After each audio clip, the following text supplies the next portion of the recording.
বাংলাদেশ ছাত্র অধিকার পরিষদ 2018 সালের সাধারণ শিক্ষার্থীদের যৌক্তিক দাবি এবং কোঠার বিরুদ্ধে কথা বলতে গিয়ে বারবার নির্যাতিত হয়েছে, নিষ্পেষিত হয়েছে। তবুও ছাত্র অধিকার পরিষদের একটা নেতাকর্মীও দমে যায়নি। ছাত্র অধিকার পরিষদ 2018 সালের পর থেকে ধারাবাহিকভাবে এই বাংলাদেশকে সংস্কার করার জন্য, এই বাংলাদেশের রাজনৈতিক প্রথাকে সংস্কার করার জন্য যুগে যুগে যেভাবে 71 সালে 66, 1969 যতগুলো আন্দোলন হয়েছে, এই আন্দোলনের স্পিডকে ধারণ করে বাংলাদেশ ছাত্র অধিকার পরিষদ 18 সালের পর থেকে তারা রাজপথে লড়াই সংগ্রাম করে গিয়েছে। বাংলাদেশ ছাত্র অধিকার পরিষদের প্রথম শহীদ কাউসার। আমাদের পর্যন্ত 2024 আন্দোলনে প্রায় 11 জন সহযোদ্ধাকে আমরা হারিয়েছি। আমরা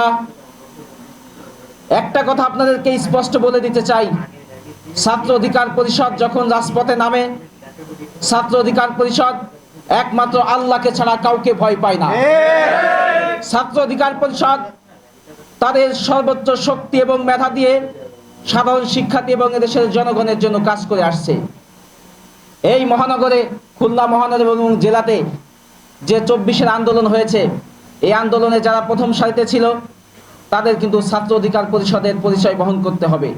তারা বৈষম্য বিরোধী আন্দোলনে যতই পরিচয় বহন করুক, আমি তাদেরকে বলবো, আপনাদের প্রথম এবং আপনাদের যে স্পিডটা ছিল, স্পিডের প্রথম ধারণা ছিল এবং প্রথম পরিচয় ছিল আপনার ছাত্র অধিকার পরিষদ। ছাত্র অধিকার পরিষদকে যদি মাইনাস করে কেউ তাদের পরিচয় বহন করতে চান, তাহলে আমি মনে করব তারা অস্তিত্ব এবং শিকড়কে ভুলে গিয়েছে। আজ সবাই বলে গিয়েছে, আমাদের যে নেতাকর্মীরা তৈরি হয়েছে, যারা আজ বড় বড় উপদেষ্টা হয়েছেন, তাদের শিকড় যদি খুঁজতে চান, ছাত্র অধিকার পরিষদের ইতিহাসের দিকে আপনারা তাকান। ছাত্র অধিকার পরিষদ ঢাকা বিশ্ববিদ্যালয়ের যখন দায়িত্ব ছিল আমাদের আসিফ ভাই দায়িত্বে ছিল, নাহিদও ছাত্র অধিকার পরিষদ থেকে গড়ে উঠেছে। সুতরাং এই ছাত্র অধিকার পরিষদ আসলে একটা নেতা তৈরির কারখানা। ছাত্র অধিকার পরিষদ এ পর্যন্ত যতগুলো নেতা জন্ম দিয়েছে, আমি বিশ্বাস করি অন্য রাজনৈতিক দল সেইভাবে করতে পারেনি। আমরা অল্প দিনে আমাদের জন্ম, আমরা 7 বছর যে ছাত্র সংগঠনটা জন্ম হয়েছে, এই দেশের জন্য যে লড়াই সংগ্রাম করেছে, এটা অনেক বড় পাওয়া।